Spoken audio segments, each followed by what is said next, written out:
새벽 예배 세 번째 날 우리가 함께 볼 하나님의 말씀은 요한복음 18장 35절부터 38절까지의 말씀. 요한복음 18장 35절부터 38절까지의 말씀입니다. 다 같이 봉독하겠습니다. 35절입니다. 빌라도가 대답하되 내가 유대인이냐? 내 나라 사람과 대제사장들이 너를 내게 넘겼으니 내가 무엇을 하였느냐? 예수께서 대답하시되 내 나라는 이 세상에 속한 것이 아니니라. 만일 내 나라가 이 세상에 속한 것이었더라면 내 종들이 싸워 나로 유대인들에게 넘겨지지 않게 하였으리라. 이제 내 나라는 여기에 속한 것이 아니니라. 빌라도가 이르되 그러면 내가 왕이 아니냐? 예수께서 대답하시되 내 말과 같이 내가 왕이니라. 내가 이를 위하여 태어났으며 이를 위하여 세상에 왔나니 곧 진리에 대하여 증언하려 함이로라. 무릇 진리에 속한 자는 내 음성을 듣느니라 하신대 빌라도가 이르되 진리가 무엇이냐 하더라. 이 말을 하고 다시 유대인들에게 나가서 이르되 나는 그에게서 아무 죄도 찾지 못하였노라. 아멘. 우리가 새벽 예배 말씀, 우리가 평소에 큐티 하던 그 본문을 가지고 이 특별 새벽 예배에 은혜를 나누고 있는데요. 부탁드리는 것은 이제 큐티 본문을 꼭 묵상을 하셨으면 좋겠습니다. 성경을 읽으면서 그리고 이 새벽 말씀을 들으면 이제 몇 배의 은혜가 될 것이라고 생각을 합니다. 말씀을 여러분 스스로 묵상하시면서 예수님께서 어떤 발자취를 걸어가셨고 또 이 새벽 예배 듣는 말씀과 함께 여러분에게 부어주시는 하나님의 그런 은혜를 말씀을 통해서 묵상해 나가셨으면 좋겠습니다. 자, 안나스와 가야바가 있던 자리에서 빌라도가 있는 관정으로 자리를 옮겨왔습니다. 어제까지는 안나스와 가야바 대제사장이 있던 그곳이었는데 지금은 이제 빌라도가 있는 곳으로 자리를 옮겼습니다. 유대인의 재판에서 로마인의 재판으로 넘어온 것이죠. 로마의 재판은 유대인의 재판과는 좀 다릅니다. 유대인의 재판은 증인이 가장 큰 역할을 했다면 로마의 재판은 법과 변론이 가장 큰 역할을 합니다. 그러니까 그 사람을 처벌할 수 있는 법이 있느냐 없느냐, 또 그 사람이 어떻게 자기의 죄에 대해서 변호하느냐, 이런 것이죠. 현대 재판 체계가 굉장히 로마로부터 큰 영향을 받았다고 합니다. 그래서 이제 현대에서는 무죄 추정의 원칙이라는 것이 있죠. 그리고 법이 제정되지 않으면 사람들이 아무리 이제 나쁘게 보는 일이라고 할지라도 처벌하지 않습니다. 그것이 로마로부터 왔다고 해요. 빌라도는 이제 대제사장과 유대인들의 고발을 받고 정말 그들이 고발한 혐의가 맞는지, 또 맞다면 법을 어떻게 적용해야 하는지 따져보기 위해서 예수님을 신문하기 시작을 합니다. 자, 그런데 빌라도와 예수님의 대화를 살펴보기 전에 먼저 빌라도와 대제사장 무리 간의 대화를 살펴볼 필요가 있습니다. 지금 이 책을 기록한 요한은 무작정 아무 생각 없이 그냥 사건들을 쭉쭉 기록한 것이 아닙니다. 예수님께서 십자가에 달려 죽으시고 부활하시기까지의 과정을 아주 정교하고 섬세하게 기록하면서 그 사건들이 담고 있었던 의미를 우리에게 전달해 주고 있습니다. 그렇다면 빌라도와 대제사장 사이에서 벌어진 짧은 대화 속에서도 어떤 중요한 비밀들이 숨겨져 있는 것이겠죠. 이 부분을 먼저 짚어보고 빌라도의 이야기로 들어가는 것이 우리에게 큰 은혜가 될 것이라고 믿습니다. 자, 요한복음 18장 28절입니다. 제가 봉독합니다. 28절부터 29절. 그들이 예수를 가야바에게서 관정으로 끌고 가니 새벽이라. 그들은 더럽힘을 받지 아니하고 유월절 잔치를 먹고자 하여 관정에 들어가지 아니하더라. 그러므로 빌라도가 밖으로 나가서 그들에게 말하되 너희가 무슨 일로 이 사람을 고발하느냐. 아멘. 자, 대제사장 무리들이 빌라도가 있는 관정으로 예수님을 데리고 와서 고발을 하는데 이 모습이 참 재미있습니다.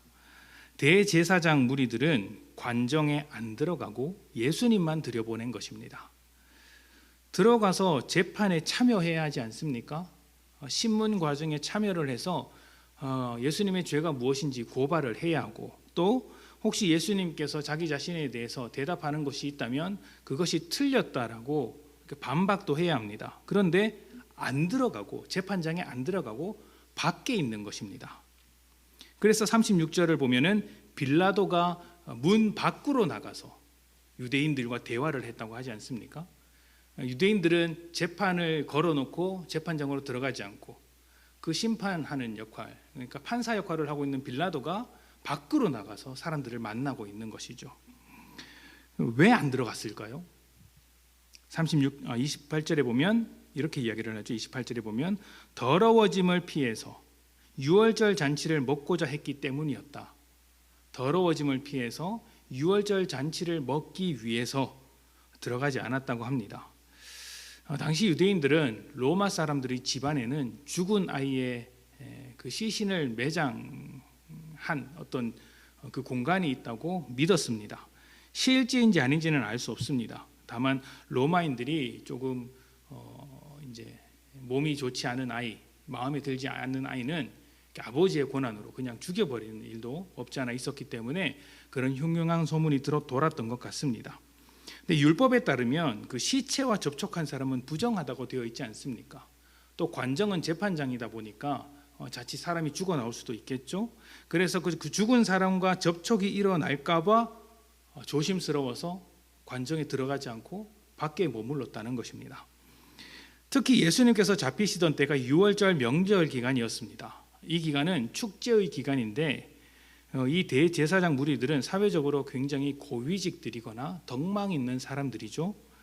그렇기 때문에 그 기간 동안 참여해야 할 잔치와 식사 자리가 굉장히 많습니다. 그런데 부정한 상태가 되어버리면 정결해질 때까지 유월절 잔치에 참여하지 못합니다. 이제 자기 명성에 이제 좋지 못한 일이겠죠. 그래서 그 집안으로 들어가지 않으려고 한 거예요. 부정하고 어두운 이방인의 집으로 나는 들어가지 않겠다. 나는 정결한 나의 상태를 유지하겠다. 이러한 마음으로 그 집 밖에 있습니다. 그래서 답답했던 빌라도가 나와서 유대인과 대화를 합니다. 그런데 빌라도가 보기에는 예수님께서 그렇게 큰 죄를 저지른 것 같지 않아 보입니다. 그냥 유대민족 사이에 흔하게 벌어지는 종교적인 갈등, 그 정도로만 보고 있는 것이죠. 그래서 유대인의 법대로, 너희도 법을 가지고 있으니 너희의 법대로 처벌을 하라고 돌려보내려고 하는데, 유대인들이 무엇이라고 합니까? 우리가 이제 우리의 법으로 처벌할 수 없다. 로마의 법이 필요하다라고 합니다. 이 장면에서 유대인들의 실체, 스스로 정결하다고 여겼던 유대인들의 실체가 낱낱이 고발되고 있는 것이죠. 31절입니다. 빌라도가 이르되 너희가 그를 데려다가 너희 법대로 재판하라. 유대인들이 이르되 우리에게는 사람을 죽이는 권한이 없나이다 하니. 아멘. 사람을 죽이는 권한이 없다. 실제로 그 당시의 사형 제도는 로마의 법정에서만 가능했습니다. 다른 법정에서는 그냥 벌을 주는 정도였죠. 그러니까 빌라도가 보기에는 예수라는 인물이 황제를 거역하거나 내란을 일으킨 것도 아니고 뭐 반역자로 이렇게 세력을 모은 것도 아닙니다. 그냥 뭐 본인이 보기에는 굳이 이런 소란을 일으켜야 할까 정도로 이렇게 작은 소동으로 보았던 것이죠. 그런데 유대인들은 행악자다, 나쁜 일을 했다 반대하면서 죽여야 한다 이야기를 하는 것이죠. 세상에 재판하지 않고 벌을 주는 곳이 있습니까? 없죠. 재판하기 전에 결론을 내리면 그것은 정의로운 것이 아닙니다. 매우 부당하고 불법하며 더러운 행위죠. 유대인들의 실체가 그렇습니다. 죽이려고 재판장으로 끌고 온 것이죠. 하나님의 백성이라고 자처하면서도 율법의 요구를 완전히 무시하고 또 그 율법으로 부당하게 사람을 죽이고 있는 것입니다. 정결함을 유지하기 위해서 관정에 발도 들이지 않았던 그들이 사실은 가장 더럽고 추악한 사람들이었다라는 것이죠. 정결함을 지키려고 했으나 그들 속에는 부정한 것이 넘쳐나더라. 그들과 대화를 끝낸 빌라도가 이제 집 안으로 들어가 예수님에게 말을 겁니다. 유대인들의 주장대로 예수는 죽어 마땅한 반역자인지 확인을 해보는 것이죠. 자, 이 그림을 잘 그리셔야 합니다. 정결하다고 주장했던 유대인들이 실제로는 죄로 가득한 부정한 사람들이라는 것이 만천하에 드러났고, 그리고 집 밖에 있습니다. 그런데 예수님은 어디 계십니까? 가장 더럽고 부정하다고 사람들이 생각하고 있는 이방인의 집 안에 계십니다. 더럽다고 여기는 그곳에서 빌라도에게 예수님이 가지신 그 진리와 생명의 말씀을 비춰주시는 것이죠. 어두운 곳에 빛이 되어 빛을 비춰주시는 것입니다. 자, 이런 상황에서 빌라도는 예수님과 유대인 사이를 왔다 갔다 합니다. 문 밖으로 나가서 유대인을 접촉하고 문 안으로 들어가서 예수님을 접촉하고, 이렇게 둘 사이에서 왔다 갔다 하는 것이죠. 이제 이 둘 중에 하나를 결정해야 할 때가 온 것입니다. 빌라도가 묻습니다. 네가 유대인의 왕이냐? 자, 이 질문은 유대인들의 고발 내용처럼 반역의 혐의가 있는지 묻는 것이었습니다. 그러자 예수님께서 대답하시죠. 그것이 네가 직접 알아봐서 나에게 죄를 묻는 것이냐, 아니면 저 사람들이 하는 말을 그냥 가지고 와서 나에게 하는 말이냐, 너의 말이냐, 다른 사람의 말이냐. 예수님의 대답이 빌라도의 질문과 좀 맞지 않습니다. 왕이냐 아니냐를 물었는데 예수님은 그 질문의 출처에 대해서 질문하고 계십니다. 그러니까 무슨 말이냐면, 지금 빌라도 네가 하고 있는 이 재판도 정의로운 재판이냐라고 묻고 있는 거예요. 네가 그렇게 신봉하고 있는 로마의 법으로 따져도 이 재판이 정의롭다고 볼 수 있느냐? 이렇게 묻는 것이죠. 빌라도가 하는 재판이 무엇입니까? 사실은 유대인들의 사주를 받아서 하는 아주 정치적인 재판이지 정의로운 재판은 아니었던 것이죠. 계속된 대화에서 예수님은 결국 자신이 누구인지, 이 세상의 왕이 아니라 진리의 나라, 하나님 나라의 왕으로 오셨다라는 것을 드러내십니다. 37절입니다. 빌라도가 이르되 그러면 네가 왕이 아니냐? 예수께서 대답하시되 내 말과 같이 내가 왕이니라. 내가 이를 위하여 태어났으며 이를 위하여 세상에 왔나니 곧 진리에 대하여 증언하려 함이로라. 무릇 진리에 속한 자는 내 음성을 듣느니라 하신대, 빌라도가 이르되 진리가 무엇이냐 하더라. 이 말을 하고 다시 유대인들에게 나가서 이르되 나는 그에게서 아무 죄도 찾지 못하였노라. 아멘.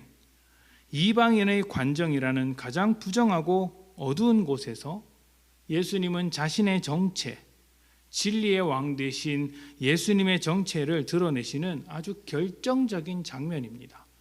저는 이 장면이 요한복음의 절정이라고 생각을 해요. 그리고 예수님의 마지막 한마디가 진리에 속한 자는 내 음성을 듣느니라 였습니다. 과연 빌라도는 주님의 음성을 듣고 진리에 속한 자가 되었을까요? 그렇지 않습니다. 그 누구도 아직 진리에 속하지 못합니다. 진리에 속한 자는 예수님께서 죽으시고 부활하신 뒤에 예수님을 믿음으로 고백하는 사람들을 이야기하는 것이죠. 그들이 진리에 속한 자들입니다. 누구입니까? 저와 여러분들이 진리에 속한 자입니다. 진리에 속하지 못한 빌라도는 예수님께 마지막으로 질문을 던집니다. 진리가 무엇이냐? 이 말은 진리에 대해서 정말 궁금해서 던진 이야기가 아닙니다. 진리를 알고 싶어서 그 간절함에 사무쳐서 전해지는 이야기가 아닙니다. 아주 시니컬하게 냉소적이며 부정적인 태도로 그까지 진리가 뭐가 그렇게 대수라고 이렇게 난리법석을 떠느냐? 그 진리가 밥 먹고 사는데 도움이 되더냐? 지금 네 꼴을 봐라. 진리의 왕으로 왔다는 너는 지금 이 모양 이 꼴로 있지 않느냐? 라는 뉘앙스의 질문이었던 거예요. 도대체 네가 그렇게 말하는 진리가 뭐냐? 그게 그렇게 중요하냐? 이렇게 말을 하는 것입니다. 이것은 빌라도가 진리에 속하지 않았음을 스스로 증명하고 있는 거예요. 진리라는 것이 무엇입니까? 진리가 뭐죠? 세상 모든 것에 대한 설명이자 세상 모든 질문에 대한 대답입니다. 우리는 하나님께서 진리시며 하나님의 말씀이 진리라고 고백합니다. 왜 그렇습니까? 하나님께서 모든 것에 대한 설명이 되시고 모든 질문에 대한 대답이 되어주시기 때문이죠. 우주는 어떻게 시작되었습니까? 하나님께서 창조하셨죠. 세상은 왜 이 모양입니까? 하나님과의 관계가 단절되었기 때문입니다. 사람에게 희망이 있습니까? 하나님께서 구원을 시작하시고 완성하십니다. 이렇게 하나님이 모든 것의 시작이자 근원이시며 모든 것의 이유가 되어 주시기 때문에 우리는 하나님을 진리라고 말합니다. 진리를 탐구하는 사람은 반드시 삶의 의미를 묻게 됩니다. 기독교만이 아니라 자기 삶에서 진리를 탐구하는 모든 사람은 내 삶의 의미를 묻게 되죠. 겉으로 드러나는 삶 이면에 숨겨진 것의 진짜 의미를 알고자 합니다. 알았느냐 몰랐느냐 이것과 상관없이 알고 싶어 하는 거예요. 그런데 진리를 고민하지 않는 사람은 어떻게 할까요? 내가 살아가는 그 존재 가치와 의미에 대한 고민보다는 당장 겉으로 보여지는 그 삶의 유익을 추구하는 거예요. 내가 보여지는 그 삶을 전부로 여겨서 그냥 잘 먹고 잘 사는 것에 최우선순위를 두고 거기에 의미를 두는 것이죠. 그래서 그 사람의 진리가 뭡니까? 돈, 물질, 집 이런 것들, 학벌 이런 것이지 않습니까? 지금 빌라도가 그렇습니다. 진리에 대해서 무관심했던 그는 지금 자기의 위치, 자기의 권력을 지키기에 급급하고 자기 유익에만 관심이 있습니다. 정치적인 입장이 불리해지지 않기를 원했던 것이죠. 이 빌라도가 그 당시 그 계급 중에서 좀 하층 귀족으로 이제 분류할 수 있습니다.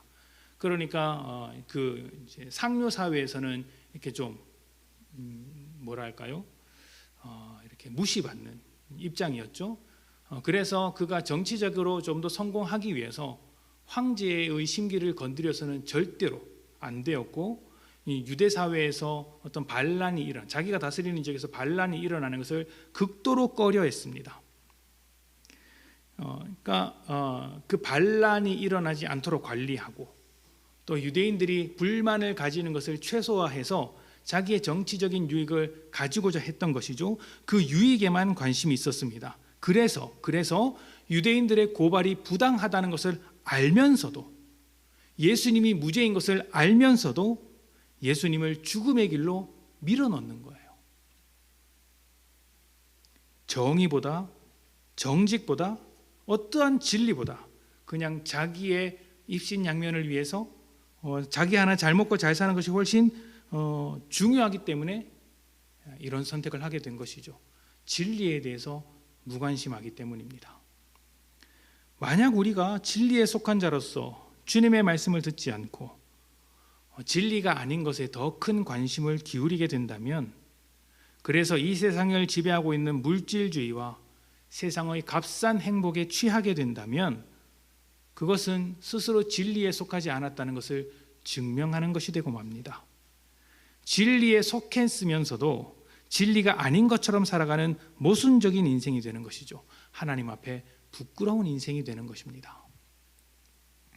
빌라도가 문 하나를 사이에 놓고 정결하다고 주장했지만 실제로는 부정했던 유대인과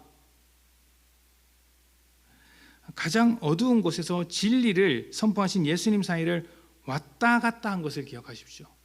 문 하나를 사이에 두고 스스로 정결하다고 주장했지만 실제로는 부정했던 유대인, 그리고 예수님 사이를 왔다 갔다 한 거예요. 진리를 소중하게 여기지 않는 자들이 그렇게 왔다 갔다 합니다. 갈등합니다. 내가 주님이라는 그 진리를 가지고 있고 하나님의 백성으로서 진리에 속한 자인데 마음을 자꾸 거기다 두면 빌라도처럼 왔다 갔다 하는 거예요. 왔다 갔다 하는 거예요. 세상에 취해서 자기를 이롭게 한다고 여기는 거짓된 것들을 쫓아가며 살다가 어떻게 되죠? 어느 날 진리와 딱 충돌을 합니다. 그러니까 삶의 본질적인 문제, 삶의 의미와 자기 존재에 대한 의미, 생명과 죽음의 문제에 충돌하게 되면 그때 진리를 다시 한번 찾아보려고 이제 뒤적뒤적하죠. 그런데 거기까지입니다. 거기까지인 거예요. 왜냐하면 길이요 진리요 생명이신 예수를 믿지 않기 때문입니다. 세상 사람들이 그렇지 않습니까? 어느 순간에 삶의 의미를 자꾸 질문을 던져요. 장례식장이나 아니면 자기의 인생이 크게 흔들렸을 때, 자기가 그토록 믿었던 것들이 완전히 와르르 무너지게 될 때, 자기 자신에 대해서 실망하거나 아니면 내가 믿고 있었던 어떤 물질적인 것, 직장이라든지 가정이라든지 이런 것들이 무너지게 되면, 생명이라든지 병에 걸린다든지 무너지게 되면 삶의 의미에 대해서 다시 한번 질문을 던지는데 거기까지라는 거예요. 예수를 믿지 않으니까. 길과 진리와 생명이신 예수를 믿지 않으니까. 진리와 거짓 사이에서 갈등하다가 유익을 주는 것 같은 이 세상에 빠져들어가게 되는 것이죠. 믿는 자도 이런 갈등을 마주할 때가 많이 있습니다. 진리를 품고 있으나 세상의 눈을 빼앗기면 본질적이며 하나님 중심적인 삶이 아니라 세상이 만드는 자리를 원하게 되면 믿는 자도 갈등하게 된다라는 것입니다. 선택해야 합니다. 부정하고 더럽고 고통스러운 자리일지라도 예수님께서 계신 이 집 안에 머물 것인가, 아니면 알량한 유익을 얻기 위해 주님을 떠나 세상과 함께하는 집 밖으로 나갈 것인가. 빌라도는 집 밖으로 나갔습니다. 여러분은 어떻게 하시겠습니까? 진리가 무엇이냐? 진리라는 것은 알 수 없는 것 아니냐? 진리가 밥을 먹여주냐?